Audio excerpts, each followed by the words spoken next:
Hare Krishna. I welcome all of you to our Bhagavad Gita class. The objective of this class is to enable reading of the shlok, to understand the meaning of the shlok, and to help understand the basic philosophy of Gita. We are on chapter 8. Chapter 8 is Attaining the Supreme. So, Bhagavad Gita has got 18 chapters and is divided into 3 parts. The first part is 1 to 6 chapter, which consists of Karma Yoga, Jnana Yoga, and Dhyana Yoga. And chapter 7 to 12 is Bhakti Yoga, and 13 to 18 is more on Jnana Yoga, right? Now, chapter 7 to 12 is called the jewels of Gita, right? And it is the most important part of Gita because it Krishna reveals himself. Krishna talks about himself. So it is the most confidential part of Gita. It is said that just like in a jewel box, you have lower box, which is first to sixth chapter, the top cover, which is from 13 to 18 chapter, and inside you have jewels. Those jewels are actually 7th to 12th chapter of Bhagavad Gita. So what we have covered, this chapter is divided into 6 sections. We have already covered Lord Krishna's answers to Arjun's question, art of dying and living. We have covered remembering Krishna by Yoga Mishra Bhakti and remembering Krishna by pure Bhakti. Today we'll be starting with material world versus spiritual world and supremacy of pure Bhakti in attaining Krishna. We'll try to finish these 2 sections. So before we proceed on the thing, let's see what we have learned in the last class. Let's summarize that. So we started with Shlok 9th, where Krishna talked about the ways of remembering him. So he's Kavim. Kavim is someone who is a knower of past, present, and future. He is Puranam. He is the original person. He is Anushashitaram. He is a controller of everything. He is Anoyasam. He is the smaller than the smallest. He is Sarvasya Dhataram. He is maintainer of everything. He is Achintya. He is inconceivable. He is Rupam with a very, very beautiful form. He is Aditya Varnam, luminous like sun and self-revealing. And Tamsa Parasa. He is transcendental to material nature. And then we talked about knowledge of the absolute. Yeah, absolute. Chapter 8. We will be reading from chapter stroke number 17 from today, 16 from today, right? So then we talked about yogi. Then we talked about how a yogi can actually Yog Mishra Bhakti, how can they reach the spiritual planets. We talked about Satya Chakra Yoga, and then we talked about how a yogi he has to fix the life air between eyebrows, and by the strength of yoga, focusing on the supreme. If he focuses on the supreme, he can, at the time of death, he can achieve spiritual planets. Then we talked about, but what is the requirements for Sat Chakra Yoga? It is renunciation. You don't have to have any attachments. It is brahmacharya, and then knowledge of Vedas and chanting Om. And what is the results of Sat Chakra Yoga? You get liberated, but you enter into the Brahma Jyoti, which is the absolute truth. Has got 3 forms: the Brahma Jyoti, the super soul, the Paramatma, and the Bhagwan. So the yogis, when they are very advanced, and they can actually get liberated and achieve the Brahma Jyoti stage. And then we talked about process of Sat Chakra. It is, you have to withdraw, the yogi has to withdraw all the senses, then fix the mind in the heart, and then he has to take the life air to the head and take complete shelter of Krishna. And then chanting Om, when he leaves the body, he will reach the spiritual realm of Brahma Jyoti. And then we talked about, what about pure bhaktas? How does a bhakt yogi get Krishna? So Krishna says that he can attain very easily, sulabha, by kevala bhakti. Like you don't have to do all those things, only by pure bhakti, by undivided mind, ananya cheta, and by ananya cheta smaran, by undivided mind. If you pray to Krishna, by the following the bhakti process.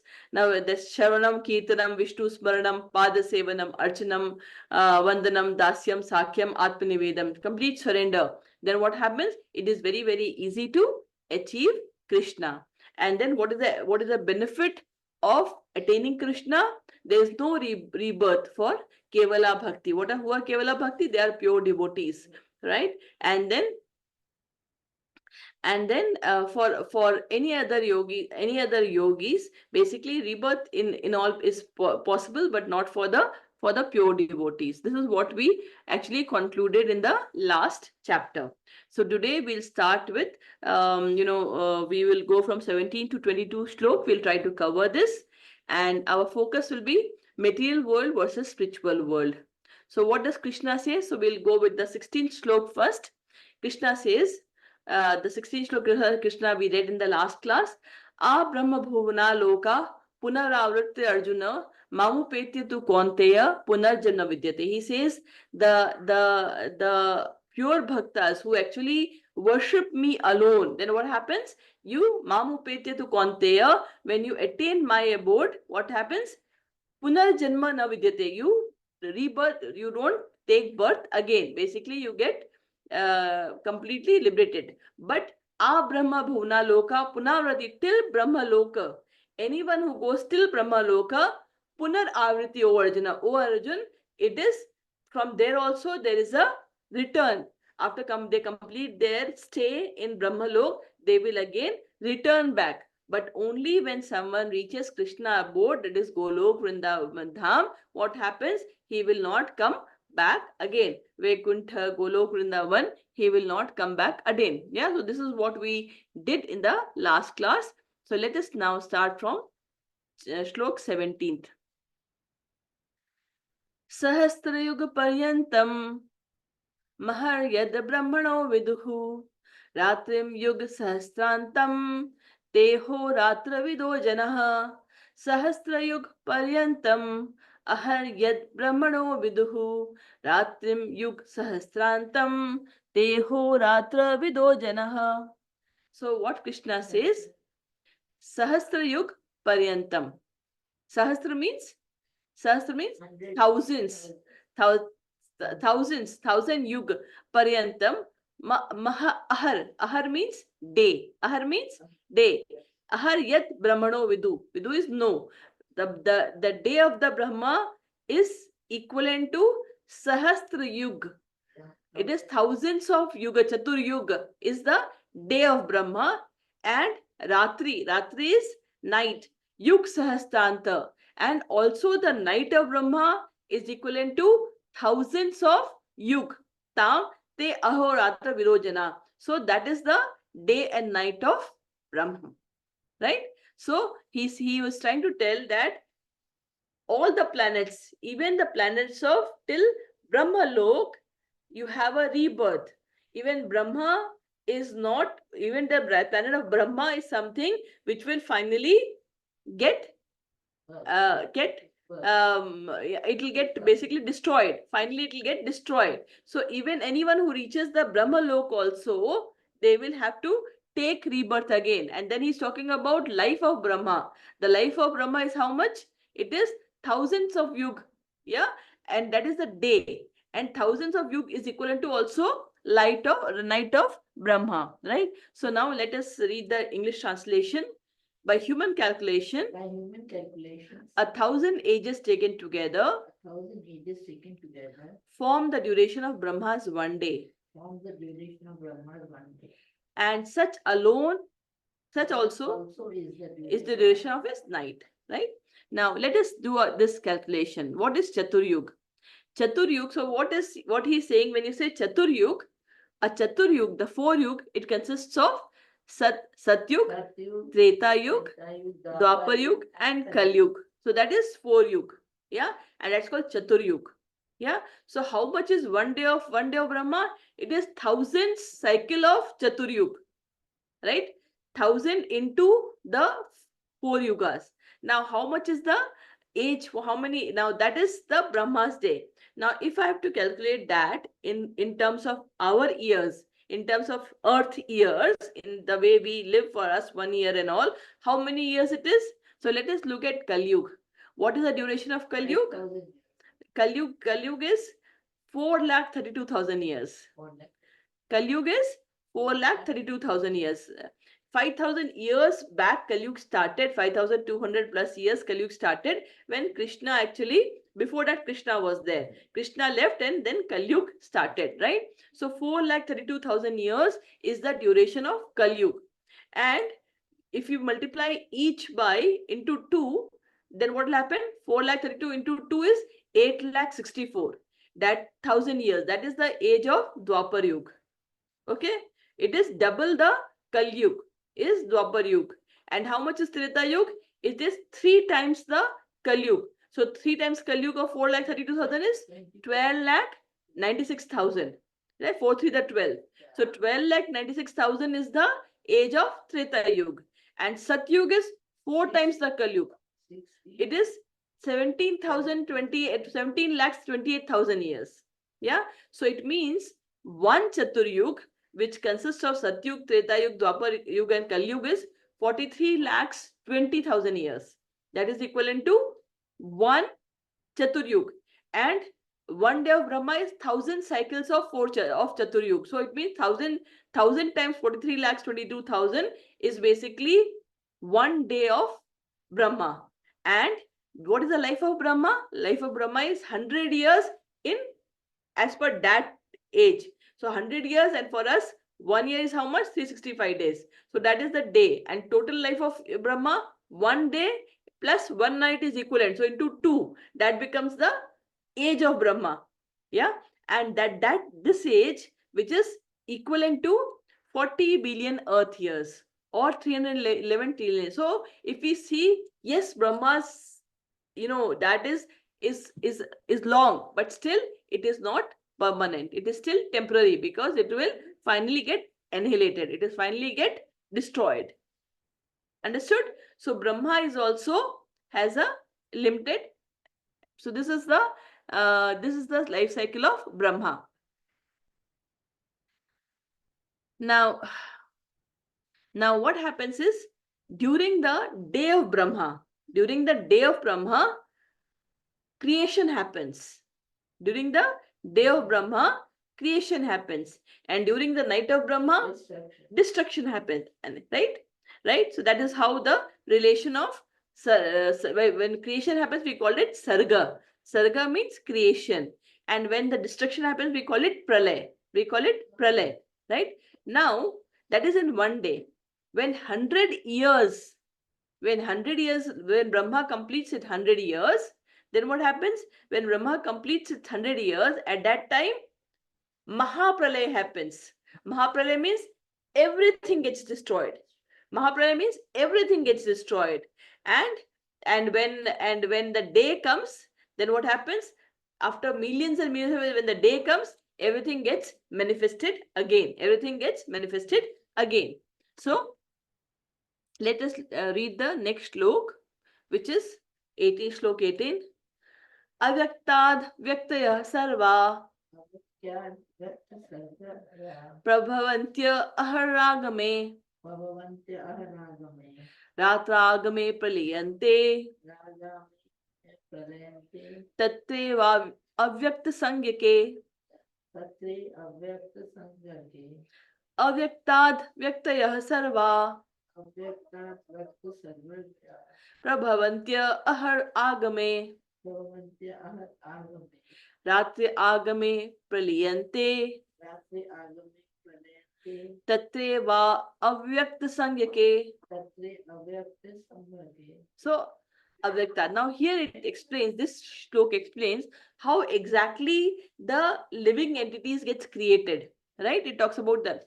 So if you remember, in my previous class, we talked about how the Krishna expands into 3 Vishnus.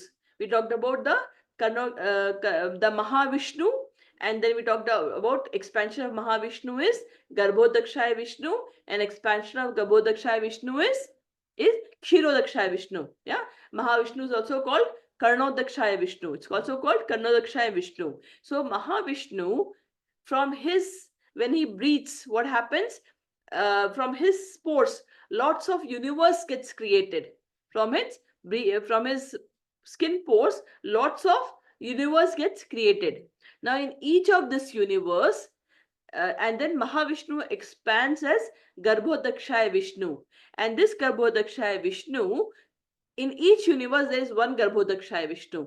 In each universe, the one who manages the universe is Garbhodakshaya Vishnu, right? And from the navel of Garbhodakshaya Vishnu, there is the lotus, the stem gets generated, and then a lotus comes, and on the top of that lotus, Brahmaji is actually situated. Brahmaji is, so that's why we say from the navel of Garbhodakshaya Vishnu, Brahmaji is born, right? And in that stem that we see, all the 14 loks are there. All the 14 lok is there. Bhu lok, the earth lok that we stay, is the middle, right? And then we have above Bhu, we have the other loks, and the last lok is the seventh lok is Brahma lok. Similarly, below we have all the hells, and the last is Narak, right? So this is how, and that is in the stem of the lotus. All these loks are there, and at the end of that, it is Brahma, and all this actually is a part of universe. It is a part of universe. It's a Brahman. It is a material world. It is not spiritual. It is material world, right?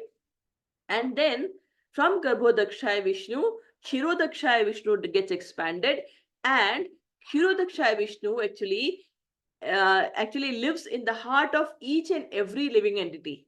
He lives in the heart of each and every living entity as super soul.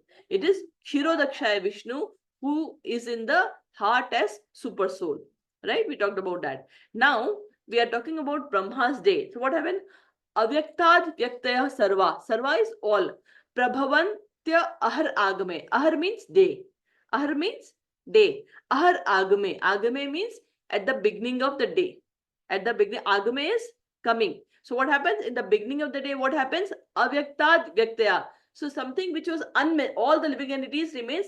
When pralay happens, they go back to the navel of Garbhodakshaya Vishnu, and they remains there unmanifested. They remains there unmanifested there. So what happens when the day comes, Brahmaka day comes, then they all actually becomes vyakt. Vyakt means they actually becomes alive. They actually becomes alive. When the day of Brahma comes, they become vyakt. Vyakt means alive, and avyakt means they are actually in a dominated form. They are unmanifest. They are there, but they are suppressed, right? Then what happens? Ratra agame pralayante. And when night of Brahma comes, then what happens? Pralay comes. And pralay comes, what will happen? Tatreva avyakt sangyake. And then at that point of time, they become unmanifested again. Now, to understand that easily, we can actually take an example of any of us, right? So what happens when we go to office, or what when we start our day, we take a laptop. What we do, we switch on the laptop. Now when we switch on the laptop, we have all the files inside the laptop, and we are able to access all the files, right? We are able to use all the files. We switch on the laptop, we are able to access all the files, and then when our day finishes, when evening comes, we actually switch off the laptop and we close the laptop, we close all the almirah, and we go back home. So it's the same thing when the evening comes, the night comes. It is like, it gets unmanifested, it gets avyakt. And then next day when you come, although all the files are inside in your laptop, but unless you switch on the laptop, you cannot access the files. So next day when you switch it on, again you are able to access your files. So similarly, in the day of Brahma, and we saw the Brahma's day is almost equivalent to 20 billions. We saw that, how 43 into 1000, 43,000 lakhs into 1000, that is the one day of Brahma, right? So many. So in that duration, all the living entities are actually, they take life. But after that, it's not that they die, they just go back and remains unmanifested, right? So this is how, let's read the English translation. At the beginning of Brahma's day, At the beginning of Brahma's day, all living entities become manifested all living from the unmanifested state. from any manifested state, And thereafter, and thereafter, when the night falls, when the night falls, they are merged into the unmanifest again. they falls into manifested Again. So let's go to the next shlok. 19th shlok. They are merged into unmanifested again. Again, right? So let's go to the 19th shlok. Bhutagrama sa evayam. Bhutagramas evayam. Bhutva bhutva paliyate. Bhutva bhutva paliyate. Ratri agame avashyah. Partha. Agame avashya. Partha. Prabhavatya ahar agame. Pravatya agar agame. Bhutagrama sa evayam. Bhutagramas evayam. Bhutva bhutva praliyate. Bhutva bhutva paliyate. Ratri agame avashah Partha. Ratra agame asya partha. Prabhavatya ahar agame. Pravatya agame. So again, same thing what I explained is here. Bhutva bhutra paliyate. Bhutva bhutra paliyate means again and again they take form and then they get manifested and they get manifested. Bhutgrama sa evayam. And Ratri agame avashan. When night comes, Partha Prabhatya ahar agame. When they basically get manifested, and when day comes again, they become manifested again. So let's read the English translation. Again and again, when Brahma's day arrives, all living entities come into being. And with the arrival of Brahma's night, they are helplessly annihilated. Now, this whole life of Brahma that we talked about, the trillions of years, so this is equivalent to one breath of Mahavishnu. So when he breathes, Brahma's life starts, and when he takes in when he exhale, Brahma life starts, and when he inhale, everything goes back to inside him, Mahavishnu, everything. So at the end of those 100 years of Brahma, it is everything gets into Mahavishnu. It's a Mahapralay when everything gets into Mahavishnu, right? Then we go to the 20th shlok. So this 3 shlok that we talked about, 17th, 18th, and 19th, Krishna explained about the material world, right? He said that nothing is permanent. Even till the Brahmalok, everything has a definite time. It is temporary. It will finally, after some time, it will actually get annihilated, right? So that is the characteristics of material world. Now from 20 onwards, Krishna will start talking about spiritual world. Parastasmatu bhavanyo. Vyakto vyaktat sanatanaha. Yah sa sarveshu bhuteshu. Nashyatsu na vinashyati. Parastasmatu bhavonyo. Avyakto vyaktat sanatanaha. Yah sa sarveshu bhuteshu. Nashyatsu na vinashyati. So here Krishna says, but parah tasmatu. Even it means parah means even much transcendental, much above. But tasmatu bhavo anyo vyakto vyaktat sanatana. So apart from this vyakta and avyakta, the manifested and manifested and unmanifested state, beyond that there is para, that is a transcendental planet is there, which is sanatana, which is eternal, and that means that sa sarveshu bhuteshu. So sarveshu sarveshu is all, bhuteshu, all living entities. Nashyatsu means when they get destroyed. Now vinishati, that planet which is there, that spiritual abode, does not get destroyed. So anything, this we talked about Brahma, till Brahma, all the planet, what happens? They get manifested and unmanifested again. They come into creation and they get annihilated. They are created and they are annihilated, right? In the material world. But beyond that, there is something transcendental, which is eternal, and that is na vinishyati, that doesn't get destroyed. So let us read the translation. Yet there is another unmanifest nature, Yet there is another unmanifest nature, which is eternal and is transcendental to this manifested and unmanifested matter. to this manifested and unmanifested matter. It is supreme It is supreme and is never annihilated. and is never annihilated. When all in this world When all in this world is annihilated, is annihilated, that part remains as it is, that part remains as it is. right? So that is the spiritual abode. Then we go to the next stroke, 21st stroke. Avyakto akshara ityuktas. Vyaktu akshara Ityuktas. ityukto Tamahu paramam gatim.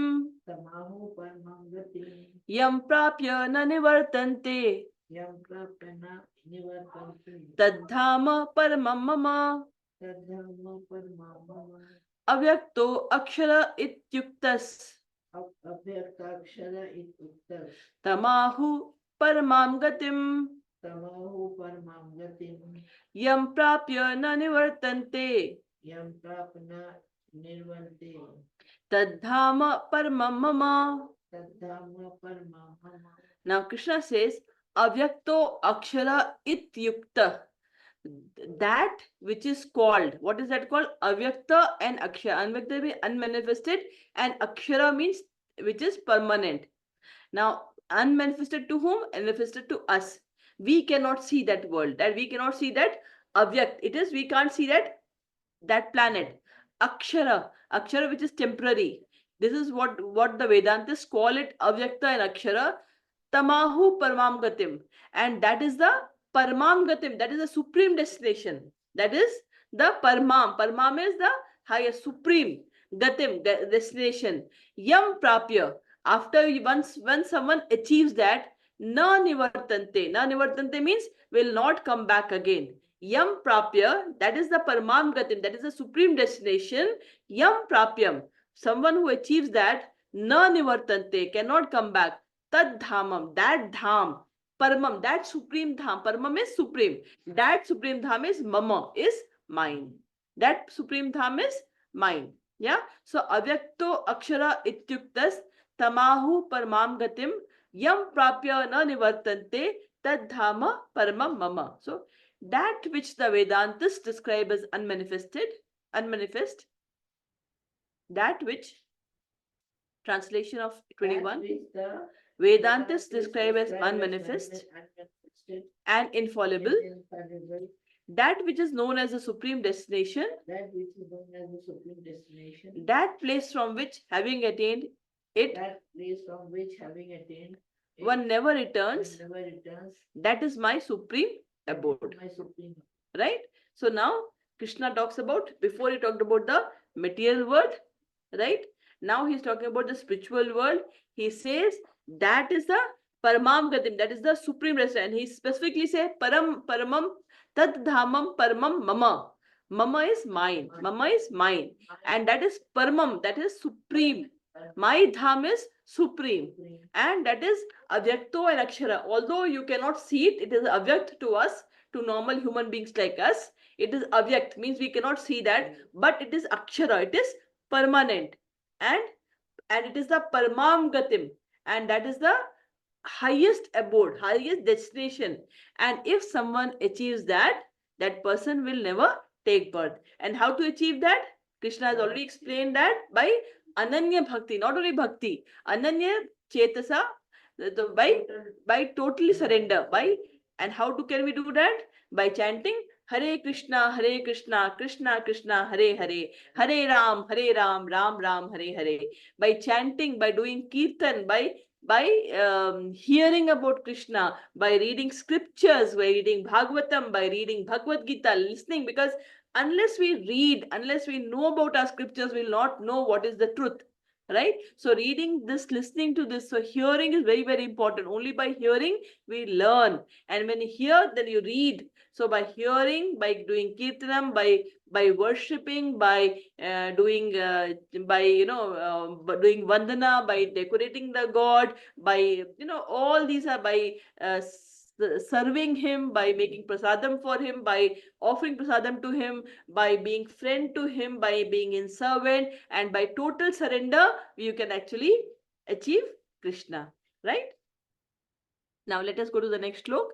So now this abode, which is Krishna's abode, in Bhagavad Gita, he has not talked much about that. But in Brahma Samhita, that Brahma has spoken Brahma's prayer, which is called Brahma Samhita, is nothing but Brahma's prayer, and there he talks about that. So let us read from Brahma Samhita, text 29. It says, Brahmaji says, चिन्तामणि प्रकरसद्म शुकल्प वृक्ष लक्षावतेषु सुरभिर अभिपालयन्तं लक्ष्मी सहस्त्र सतसंभरमा सेवयामं गोविन्दमादिपुरुषं तमहं भजामि. So this is the prayer of Brahma to Govind, Krishna. He says, Govinda Adi Purusham. Adi Purusham means he is the beginner, he is the original Purush. Govinda Adi, I pray to you. And to pray to him, Chintamani Prakar Sadmajo. To that, so I worship Govinda, the primal Lord, the first progenitor, who is tending the cows, yielding all desire in abodes built with spiritual gems, surrounded by millions of purpose trees, and are served by great reverence by hundreds of Lakshmis or Gopis. So that dham is the Chintamani. Yeah, it is a touchstone. It is of touchstone made up of gems, and there are desire trees. The vriksha, the trees are also kalpa vriksha, means it can give anything that you want. And there are lakhs and lakhs of surabhi cows. Surabhi cows are again which can give anything that you want, the cows, and that Krishna is tending. Krishna is actually taking them, tending those cows. And then there are lakhs, thousands and thousands of Lakshmis and Gopis are there who are actually serving Krishna in his abode. Yeah. And to that Govinda, I, Adi Purusha, I pray to you, I worship you. And in the next sloka, Brahmaji describes Krishna. He says, Venum kavanantam aravinda dalatayaksham barahavatam sam astimbuddha sundarangam kandarpakoti kamaniya vishesha shobham govindamadi purusham tamaham bhajami. So here says Krishna is playing his flute. Krishna has flute in his hand and is playing his flute, and his eyes, Arvind Dalayataksham, and his eyes is like lotus leaf. It's a beautiful eyes like lotus leaf. Barha Batasam, and he has got a peacock, in his feather, in his curly hairs. Asitam Buddha Sundarangam, and his body is of cloud, bluish color of the cloud. And Kandarpa Koti Kamaniya Vishesha Shobham, and there are thousands of cupids who are actually enjoying and getting charmed by the beauty of Krishna. And to that Krishna, Govindam Adi Purusham, I pray to him. So I worship Govinda, the primal Lord, who is adept in playing on his flute, with blooming eyes like lotus petals, with head decked with peacock feather, with the figure of beauty tinged with the hue of blue clouds, and his unique loveliness charming millions of cupids. Cupids are Kamadev. So that is how he is there in the Golok Vrindavan, and that is what is how his beautiful spiritual planet is. Now we go to the 22nd slok. Purusha Saparah Partha Purushasya param partha Bhaktya Labhyastva Ananya bhakta labhyasya ananya Yasyantah Sthani Bhutani yatyanta tani bhutani Yena Sarvamidam Tatam. yena sarvam idam tatam. Purusha Sah Parah Partha Purushasya param partha Labhya Bhaktya Labhastva Ananyaya bhakta labhyasya ananya Yasyan Antasthani Bhutani Yattan Antastani Bhutani Yena Sarvam Idam Tatam. Yenam Sarvam Idam Tatam. So now here he says, so that he says that supreme planet is my abode, and then he says, Purusha sa Parapartha, O Parth, O Arjun, that Param Purusha, that supreme, how can you get that supreme person? That Param Purusha, how can you get him? By bhaktya. By, not what sort of bhaktya? Labhya. Labhya means you get. Labhanti is to get. And how can you get, what sort of bhakti? It is Ananya Bhakti. Ananya means it is not a mixed bhakti. It is not a karma bhakti, karma mixed bhakti, or it is a jnana mishra bhakti, or it is a yog mishra bhakti, but it is a kevala bhakti. It is a pure bhakti. You can actually achieve that only by ananya bhakti. By ananya means it's a pure bhakti. Only by pure bhakti you can achieve that param purusha and the eternal abode of Golok Vrindavan. And then he says, yasya, that antasthani bhutani, and there antasthani bhutani yena sarmidam, and everything is inside. Bhutani is all living entities. Sthan is actually inside him. Everything is actually inside him. Yena sarmidam tatam, and still he is sarvamidam, means in all the places. He's also, it's not only everything that exists is actually inside him, but still he is pervading all around. Everything is his Maya. Whatever you see is actually him. Yeah. So it is Purusha Sah Para. Let's read the English translation. The Supreme Personality of Godhead, The Supreme Personality of Godhead, who is greater than all, who is greater than all, is attainable by unalloyed devotion. is attainable by unalloyed devotion. Although he is present in his abode, Although he is present in his abode, he is all pervading, he is all pervading, and everything is situated within him.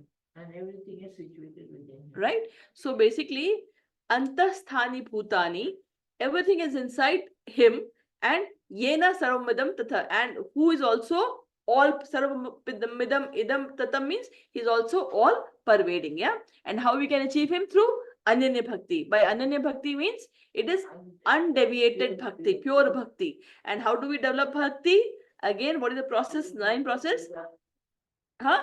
Giving up desires and attachment and everything. And how do you develop that? How can you actually give up desire? By chanting Krishna's name. Ha. So Shravanam, by Shravanam, Kirtanam, Vishnu, by Shravanam, Kirtanam, Vishnu, Smaranam, Pada Sevanam, by Pada Sevanam, Vandanam. So there are 9 processes by Shravanam, by hearing. The first most important is hearing, because when you hear, you come to know, and when you come to know, then only you will pray. So first, the most important in this thing is hearing. By hearing, Shravanam, Kirtanam, Vishnu, Smaranam, Pada Sevanam, Vandanam. So basically, by Vandanam, by all the 9 processes of bhakti, Sakhyam, Dasyam, and self Atmanivedanam. By all these processes, completely surrender to yourself to Krishna, you can actually achieve. Then what will happen when you do that? Automatically, you will start getting detached to the material things, and you will get attached to the spiritual things. Slowly you will get purified by doing all these things. What happens? By chanting, by hearing, what happens? We slowly we start getting purified. We are so much impure that we cannot understand Krishna. But when we do all these things, we start getting purified. And when we start getting purified, then we can understand we are able to understand the transcendental words of Krishna. And when we are able to hear it, we are able to understand it. Otherwise, even if you hear, you will not understand. When you are impure, it will be like, you will try to find out all n type of problems in that, because you are not pure. You are still not pure. You are still not into bhakti. You have a lot of ego. You are still trying to find a lot of desires. You are still impure, where you are trying to find fault instead of understanding who is Krishna. Understood? And then I think all of us would have heard story about Yashodama and Krishna, when Krishna was playing with the Gopas or Gopis and Gopas, and they went together and complained to Balram and everyone and went to, and complained to Yashodama that, oh Krishna, Krishna has eaten he has eaten earth, he has eaten mitti, he has eaten mitti, and then Yashodama got hold of, yes, right. So Yashodama got hold of Krishna and said, no, you have eaten mitti. He said, no, I have not eaten anything. Everyone is lying. I have not eaten. He said, no, you have to open your mouth. I want to see whether you have eaten or not. And when Krishna opened his mouth, she could see the entire Brahmand and that entire universe inside him. So everything it is Antasthani Bhutani, everything inside him. All the planets are inside him. Everything could be seen inside him. And then Yashodama was like zapped, and then Krishna took that whole memory out, so that he wanted to enjoy that relation of that relation, the child relation he wanted. What you say? You want the mother's love. Mother's love. So he just removed that so that she can see him as a small child and have that rus adoration. So that have that rus with Krishna. So that story we know. Also we talked about the Markandeya Rishi story, where Markandeya Rishi said that, to Krishna, that I want to see your Maya. And what happened? There was pralaya everywhere. Everywhere there was water, and he saw that he is getting everything is inside water, and then finally he saw that there's a patra, on a, what do you call it, on a leaf, which leaf it is, bargad ka peda, ashat leaf. There's a small child, banyan leaf. There is a small child, and he's actually sucking his toes, and he was surprised that who is this and how come he is there and what will happen to the child. And finally when he tried to go in near to that child, he takes a breath, and Markandeya Rishi is inside his body, and he says everything what you are seeing outside inside his body, and his breath out, he is again outside, and he sees everything is normal, right? So that is how Markandeya Rishi saw that. And then in 11th chapter we'll read when Krishna shows his universal form to Arjun, right? So let's go to that. So this finishes another section of chapter 8, which is material and spiritual world. Now we go to the last section of chapter 8, which is supremacy of pure bhakti in attaining Krishna, which is 23 to 28. So let us read the 23rd shlok. Yatra kale tvana Yatra kale tana vrittim. Avrittim chaiva yoginaha Avitram chaiva yoginaha. prayata yanti tam kalam Prayatiya tam kalam. vakshami bhartarshaba Vakshami yatra kale tvana Yatra kale tana vrittim. avrittim chaiva yoginaha Avitram chaiva yoginaha. prayata yanti tam kalam Prayati yanti tam kalam. vakshami bhartarshaba. Vakshami So now Krishna says, "Oh Bhartarshaba, oh Arjun, I am now going to tell you about the time. What happens when when I'll explain you the different times when the soul passes from this world. Who can come back to the spiritual planet? Who cannot? What happens to that? What is the time? At what kal? What will happen? Then what will happen to what? How the soul will come back? Will get returned or will go back to the abode? So he's now going to explain that. So let us read the English translation. O best of the Bharats, O best of the Bharata, I shall now explain to you I shall now explain to you the different times at which, different times of ignorance, passing away from this world, passing away from this world, the yogi does or does not come back. the yogi does or does not. So this is for yogis. This whole thing is for the yogis who, when they pass, so if they're an advanced yogi, they are very, very advanced. They can actually determine the time at what time they can let their soul go.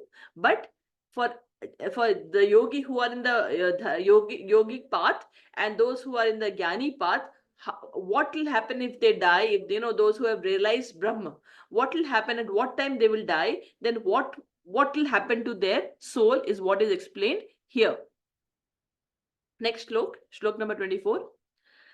Agnir Jyotir Ahar Shuklah Agni Jyotir Ahar Shuklah Kshanamasa Uttarayanam Sanmasa Uttarayanam Tatra Prayata Gachanti Tatra Prayata Gachanti Brahma Vidojanah Brahma Vidojanam Agni Jyotir Ahar Shuklah Agni Jyotir Ahar Shuklah Kshanamasa Uttarayanam Sanmasa Uttarayanam Tatra Prayata Gachanti Tatra Prayata Gachanti Brahma Vidojanah. Brahma Vidojana. So now here Krishna explains Chad Masa, those 6 months, which is Uttarayanam. Uttarayanam means when the sun is moving towards north. Sankran. Yeah, so that is from 14th or 15th of January. Yeah. From there 6 months, which means till 15th of July.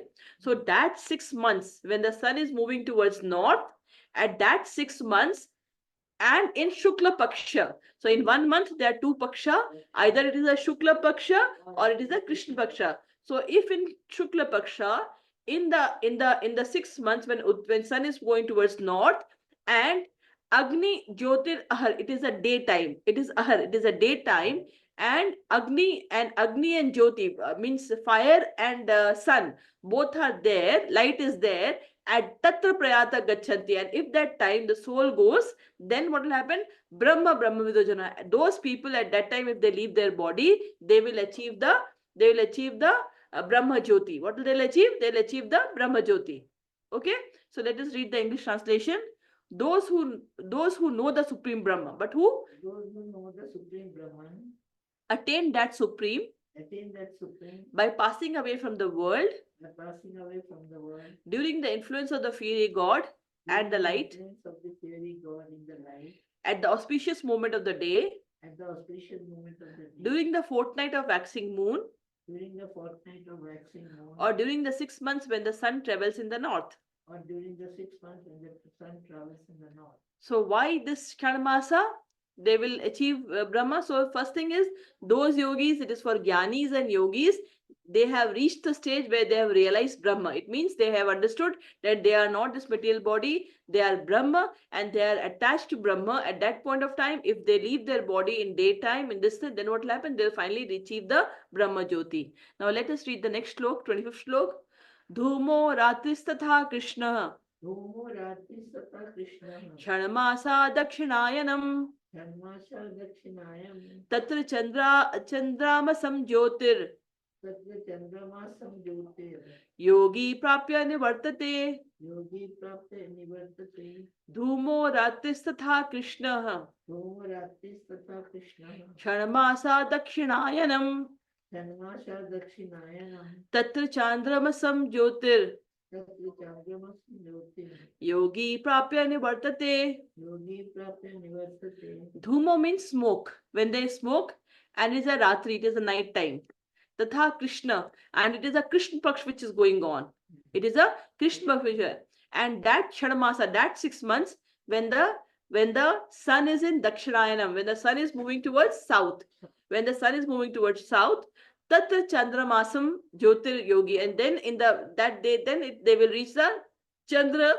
That yogi will reach the moon planet, Prapya Nivartante, but then they will come back again. So let's read the English translation. The mystic who passes away from this world during the smoke, the night, the fortnight of the waning moon, or the 6 months, when the sun passes to the south, when the sun passes to the south, reaches the moon planet, but again comes back.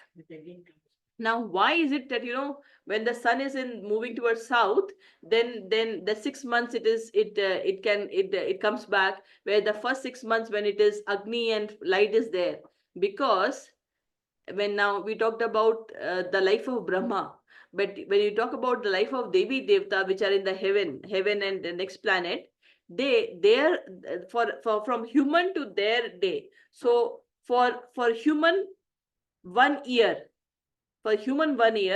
equivalent to 1 day of one day and night of Devi Devtas. Okay, the 6 months when the sun is moving towards north, right? That is the daytime for Devatas. And the next 6 months, when the sun is moving towards south, that is the night time for Devatas. So they are sleeping. And the first 6 months, that is the daytime. So at that time, you are getting fire god, and and the Agni, they are awake. And at that point of time, when it's a Devatas are awake and the Devatas have slept off. So the first 6 months in the Shukla Paksh, if you are going, it is you don't come back, especially those who are actually achieved the Brahma. That only those, not for everyone, right? Now let's go to the 26th slok. शुक्ल कृष्णे गति हयेत शुक्ल कृष्ण गति हयेत जगतः शाश्वते मते जगतः शाश्वते मते एकयायात्यनावृत्तम् एक आयत आवृत्रम् अन्यया वर्तते पुनः अन्य वर्तते पुनः शुक्ल कृष्णे गति हयेते शुक्ल कृष्ण गति हयेते जगतः शाश्वते मते जगतः शाश्वते मते एकयायात्यन्या अनावृत्तिम् एक आयत अनावृत्तम् अन्यया वर्तते पुनः. अन्य वर्तते पुनः. So Krishna here says that there are two ways of passing from this world, one in the light and one in the darkness. One when passes in the light, he does not come back, and when passes in darkness, he will return, right? So let's read the translation. According to Vedic opinion, there are two ways of passing from this world. There are two ways of passing from this world. One is in light, One in light, and one is in darkness. When one passes in light, he does not come back. But when one passes in darkness, he returns. Right? So the shlok number showed. So this is a summary of shlok number 23 and 24. Shlok number 23 is mainly for the advanced yogi and jnani. And the shlok number 24, when they are coming, they are mainly for advanced karmi, those who have been doing a lot of pious activity. Once their punya karma is finished, then they will come back. So the shlok number 24 is mainly for the karmis who have been doing pious activity, but then they have not, they are not nishkam karma yogi. They have been doing for their happiness, for their own happiness. So they achieve the thing. They stay there for some time, but then they finally will come back. Now, what happens to the devotees? Devotees who are actually advanced or who are with Krishna and those who have already surrendered to Krishna. What happened to such devotees? That is for shlok 27 and 28. They are the last two shlok of 18th chapter. So let us read the 27th shlok. Neti sriti partha janan. Neti sriti partha jani. Yogi muhyati kaschana. Yogi mohati kashana. तस्मात् सर्वेषु कालेषु योगयुक्तो भवार्जुन नैति श्रुति पार्थ जानान् योगी मुह्यति कश्चन तस्मात् सर्वेषु कालेषु योगयुक्तो भवार्जुन. So here Krishna says, although the devotees know these two paths, although the devotees are aware about these two paths, but yogi muhati kashana, but they are never bewildered. They are not bewildered because they are fully surrendered to Krishna. And when they are fully surrendered to Krishna, what will happen? Krishna will take care of them. So what tasmat sarveshu kaleshu, that's what happened. That's why tasmat means that's why sarveshu kaleshu, all the time. Sarveshu means hamesha, always, and kaleshu means time, every time. Yoga yukto bhava Arjuna. That's why you be an attached, you be a yogi who is completely attached to Krishna. Yeah, yoga yukto. If you remember in the 7th shlok of chapter 8, Krishna has said, Tasmat sarveshu kaleshu mam anusmaran yuddhacha. So this is an extension. This is basically related, 27th shlok is related to the 7th shlok, where Krishna has said, Tasmat sarveshu kaleshu. That's why, O Arjun, every time, mam anusmaran, remember me and do the yuddhacha and fight. And here he says, Tasmat sarveshu kaleshu. That's why every time, all the time, yog yukto, be connected to me. And Bhav Arjuna. Bhav, be connected to me, O Arjun, because when you are connected to me and you are totally surrendered, you don't have to get bewildered. They can pass away at any time. But because they are surrendered to me, I will take care of them. They will come to me. Okay? Now let's go to the last slok of this chapter.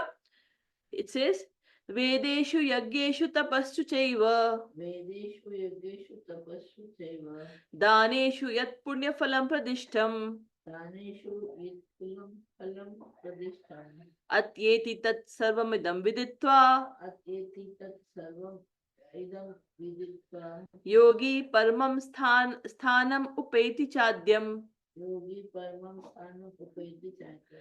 Vedeshu Yaggeshu Tapassu Chaiva Vedeshu yagneshu tapassu chaiva Daneshu Yat Punya Phalam Pradishtam daneshu yat punya phalam pradishtam Atyeti Tat Sarvam Idam Viditva atyam tat sarvam idam viditva Yogi Paramam Sthanam Upeti Chadyam. yogi paramam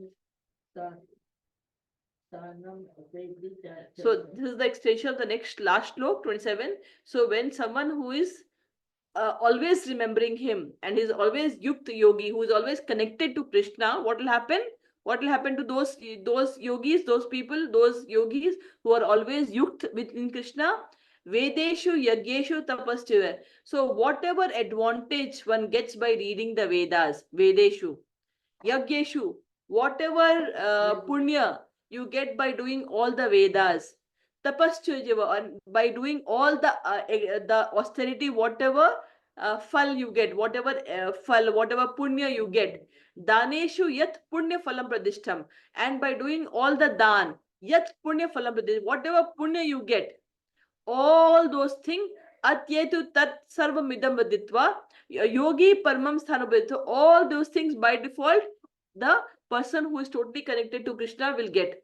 All those activities, when they are just connected to Krishna, then it is not necessary that they have to read the Vedas, they have to perform yajna, they have to do severe austerities, because when you are connected, surrendered to Krishna, and you are doing devotional activities to Krishna, and you have surrendered, and your life is you're spending your life by hearing, chanting, and path sevanam, and but please understand, whatever it is, you are also doing a prescribed activity. It is not that you are running away from prescribed activity, but you are doing everything with Krishna in the center of it. Because remember, Gita, Krishna has spoken Gita to Arjun so that he can start fighting. Arjun had given up and he has said he will not fight, and he wanted to go and beg and or run to forest. But what Krishna said, no, you have to do your prescribed duty. So how should you do your prescribed duty?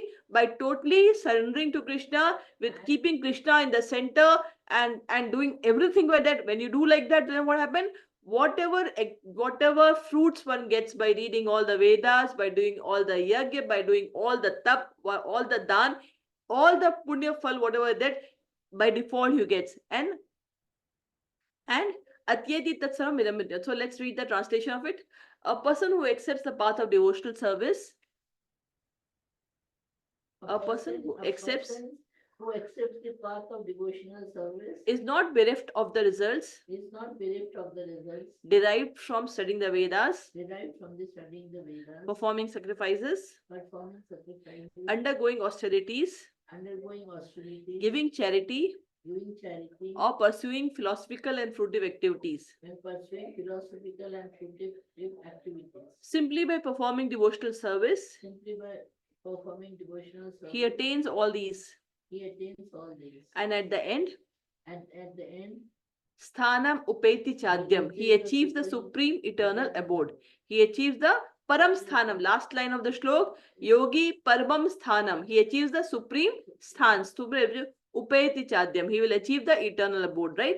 And so what we should do? We have to definitely do our prescribed duty, but everything should be centered with Krishna in the center. Whatever we are eating, we have to first offer it to Krishna, make it a prasad, then eat. Yeah, whatever we are doing, we have to offer all the fruits of the activity to Krishna.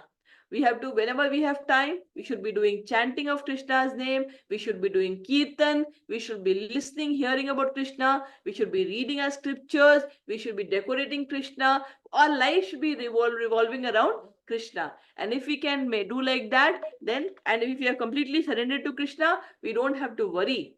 Krishna will take care. Yeah. So with this, we'll finish our class today. Hare Krishna. Let us now chant the holy name. Hare Krishna, Krishna Krishna, Hare Hare, Hare Rama, Rama Rama, Hare Hare, Hare Krishna, Krishna Krishna, Hare Hare, Hare Rama, Rama Rama, Hare Hare, Hare Krishna, Krishna Krishna, Hare Hare, Hare Rama, Rama Rama, Hare Hare, Hare Krishna.